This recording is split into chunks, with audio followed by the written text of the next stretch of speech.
శ్రీమాతృ నమః. నమస్తేనండి. అమ్మ ఆరాధనకు స్వాగతం. ఎలా ఉన్నారు? అందరూ బాగున్నారా?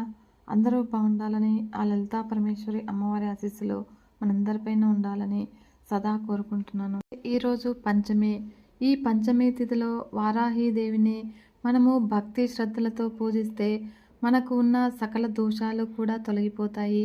పౌర్ణమి లేదా అమావాస్య ముగిసిన 5వ రోజున వారాహిదేవిని పూజించడం ద్వారా మనకు గల దారిద్ర్యాలన్నీ కూడా తీరిపోయి అష్టైశ్వర్యాలు చేకూరుతాయి. కనుక ఈ తిథి మహత్తరమైనది. మాతృకల్లో ఈ వారాహి మాత ఒకరు. మనం చేసే కార్యాలు ఏవైనా కూడా దిగ్విజయం కావాలి అంటే కార్యసిద్ధి కోసం వారాహి దేవిని పూజించడము చాలా ఉత్తమమైనది. అదీ కాకుండా పంచమి తిథిలో వారాహి దేవిని భక్తితో స్తుతిస్తే మనం అనుకున్న కోరికలు తీరిపోతాయి. ఆ రోజున వ్రతమాచరించి పూజిస్తే మనకు గల సకల రుణబాధలు కూడా దూరమవుతాయి. అంతేకాకుండా ఆర్థిక సమస్యలు కూడా ఉండవు. వయోభేదం లేకుండా ఈ అమ్మవారిని ఎవరైనా పూజించవచ్చును. పంచమి తిథి రోజున వారాహిదేవి కోసము వ్రతమాచరించవచ్చును. పంచమి తిథిలో జన్మించిన వారికి ఈ తిథిన వారాహి మాతను పూజను ఉత్తమమైన ఫలితాలను ఇస్తుంది. ఇంకా పంచమి తిథిలో జన్మించిన జాతకులు పుట్టకు పాలు పోయడము, వారాహి మాతను భక్తి శ్రద్ధలతో పూజించడం వల్ల మనకు కార్యసిద్ధి చేకూరుతుంది. వారాహి అంటే భూదేవి. హిరణ్యాక్షుడు భూదేవిని జలాల్లోకి తీసుకువెళ్ళినప్పుడు శ్రీ మహావిష్ణువు వరాహ రూపంలో అవతరించాడు మరియు రాక్షసుని సంహరించి భూదేవిని రక్షించాడు.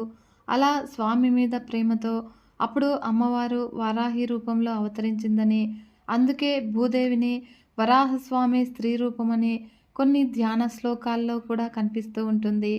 వారాహి అమ్మవారు అంటే ఎవరో కాదు, సాక్షాత్తు ఆ శ్రీ మహాలక్ష్మీదేవి స్వరూపము. శ్రీలక్ష్మి సహస్రనామ స్తోత్రంలో వారాహి ధరణి ధ్రువ అనే నామం కనిపిస్తూ ఉంటుంది. హయగ్రీవ స్వామి అగస్త్యులకు చెప్పిన వారాహి 12 నామాలు అత్యంత శక్తివంతమైనవిగా చెబుతూ ఉంటారు. కనుక పంచమి సమయ సంకేత దండనాథ వారాహి, సంకేత పోత్రిని శివ, మహాసేన వార్తాళి, అరిగ్ని ఆజ్ఞా చక్రేశ్వరి అనే 12 నామాలుగా పిలుస్తూ ఉంటారు. కనుక ఈ 12 నామాలను ప్రతిరోజు కూడా 11 సార్లు పఠిస్తే మనము అద్భుతమైన ఫలితాలను పొందవచ్చును. ఈ వారాహిదేవి అమ్మవారి పూజ వల్ల మనకు గల సకల గ్రహ దోషాలు కూడా దూరమవుతాయి. ఈ రోజున అమ్మవారిని ఈ ఒక్క మంత్రాన్ని పఠించి పూజించినట్లయితే ఉన్నటువంటి ఏ రకాలైన కూడా సమస్యలైనా కూడా దూరమవుతాయి. అటువంటి శక్తివంతమైన మాత మన వారాహి మాత. ఆ మంత్రమేంటో ఇప్పుడు తెలుసుకుందాము. అయితే అంతకంటే ముందుగా మన ఛానల్ని ఎవరైతే కొత్తగా చూస్తున్నారో ఈ వీడియోను పూర్తిగా చూసి మీకు నచ్చింది అనుకుంటే మరియు ఉపయోగకరంగా ఉంది అనిపిస్తే ఒక చిన్న లైక్ ఇచ్చి మన ఛానల్ని ఇంతవరకు సబ్స్క్రైబ్ చేసుకోకుంటే సబ్స్క్రైబ్ చేసుకొని సపోర్ట్ ఇవ్వండి ఫ్రెండ్స్. ఈ వీడియోను మీ ఫ్రెండ్స్కి ఫ్యామిలీ మెంబర్స్కి షేర్ చేసి మీ అమూల్యమైన అభిప్రాయాలను నాకు కమెంట్ రూపంలో తెలియజేయగలరు. మనలో చాలామంది ఎన్ని పూజలు పరిహారాలు చేసినా కూడా కోరికలు తీరడం లేదు అనుకునేవారు 3 అక్షరాల బీజమంత్రాన్ని అనుకొని చూడండి.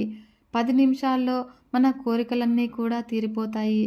లక్ష్మీ స్వరూపమైన వారాహిదేవిపై నమ్మకం ఉంచి మంత్రాన్ని జపించాలి. ఓం ఐం క్లీం సౌ అనే మంత్రాన్ని 11 సార్లు లేదా 21 సార్లు, అయితే ఎన్నిసార్లైనా కూడా మన ఓపికను బట్టి మన తీరికను బట్టి ఎన్నిసార్లైనా కూడా జపాన్ని చేయవచ్చును. ఈ మన వారాహి మాత అమ్మ మంత్రాన్ని చేయడం వల్ల మనకున్న సమస్యలకు పరిష్కారం చక్కకుండా దొరుకుతుంది ఫ్రెండ్స్. ఈ మంత్రాన్ని భక్తి శ్రద్ధలతో అమ్మవారిపై నమ్మకంతో పఠించినట్లయితే అమ్మవారు ఏదో ఒక రూపంలో మన సమస్యలు తొలగిపోయేటట్లుగా చేస్తుంది. ఈ వారాహి అమ్మవారికి పూజ సాయంత్రము 6 నుంచి 9 లోపు చేయాలి. మరియు పూజ కోసం అమ్మవారి చిత్రపటం, కాస్త గంధము, తెలుపు రంగు పూలు మరియు సాంబ్రాణి ధూపాన్ని ఉండాలి. మన ఇంట్లో అమ్మవారి చిత్రపటం లేదు అనుకునే వాళ్ళు తలుచుకుంటూ మనం వెలిగించిన దీపాలనే అమ్మవారి స్వరూపంగా చూసుకుంటూ వారి మంత్రాన్ని స్మరించినట్లయితే అమ్మవారి కృపా కటాక్షాలు మనపైన ఎల్లప్పుడూ ఉంటాయి ఫ్రెండ్స్. ధూపాన్ని వెలిగించేటప్పుడు సాంబ్రాణి బొగ్గులు వెలిగించి దానిపై సాంబ్రాణి ధూపాన్ని వేయండి. మరియు అగరవత్తులు వెలిగించకూడదు. కాకుండా అమ్మవారికి మహాదీపంతో పాటుగా చిన్న దీపాన్ని కూడా వెలిగించాలి. నైవేద్యంగా నల్ల బెల్లము 2 లవంగాలు ఉపయోగించాలి. కాకుండా సింధూరం కలిపిన అక్షంతలు వేస్తూ అమ్మవారి చిత్రపటానికి పూజ చేయాలి. లేదు అనుకుంటే వెలిగించిన దీపాలనే అమ్మవారి స్వరూపంగా భావిస్తూ వారికి భక్తిగా పూజను ఆచరించాలి ఫ్రెండ్స్. ఈ రోజున అంటే పంచమి తిథిన అమ్మవారికి రోజు సాయంత్రము 6 గంటల నుంచి 10 గంటల లోపు దీపాన్ని, ధూపము, నైవేద్యము భక్తి శ్రద్ధలతో అమ్మవారి పూజ చేసుకుని 3 లవంగాలు అరచేతిలో తీసుకొని ఈ మంత్రాన్ని 26 సార్లు అనుకోవాలి. మీరు ఏమి అనుకుంటే వెంటనే అది తీరిపోతుంది ఫ్రెండ్స్. మరియు నరదృష్టి, చెడు దృష్టి, ఎదుటివారి శాపం వంటివి తగలకుండా ఉండేందుకు పంచమి తిథి నాడు అమ్మవారిని పూజించాలి. కనుక ఈరోజు అమ్మవారికి చాలా ఇష్టమైన రోజు. మంగళవారము ఈ తిథి వచ్చినందున ఈ పరిహారాన్ని భక్తి శ్రద్ధలతో చేస్తే కనుక మన కష్టము అనే మాట కూడా వినపడదు ఫ్రెండ్స్. శక్తివంతమైనది మన వారాహి మాత. అమ్మవారికి కావాల్సింది భక్తి, శ్రద్ధ, అమ్మవారిపై నమ్మకం మాత్రమే ఫ్రెండ్స్. ఈ రోజున ఇప్పుడు నేను చెప్పినటువంటి పరిహారాలు చేసినట్లయితే అమ్మవారి కరుణా కటాక్షాలు మన పైన ఎల్లప్పుడూ ఉంటాయి ఫ్రెండ్స్. వీడియో మీకు నచ్చింది అనిపిస్తే ఒక చిన్న లైక్ ఇచ్చి మన ఛానల్ని సబ్స్క్రైబ్ చేసుకొని సపోర్ట్ ఇవ్వండి ఫ్రెండ్స్. మంచి వీడియోతో మీ ముందుకు వస్తాను. అంతవరకు సెలవు. నమస్కారం. జై వారాహి మాత.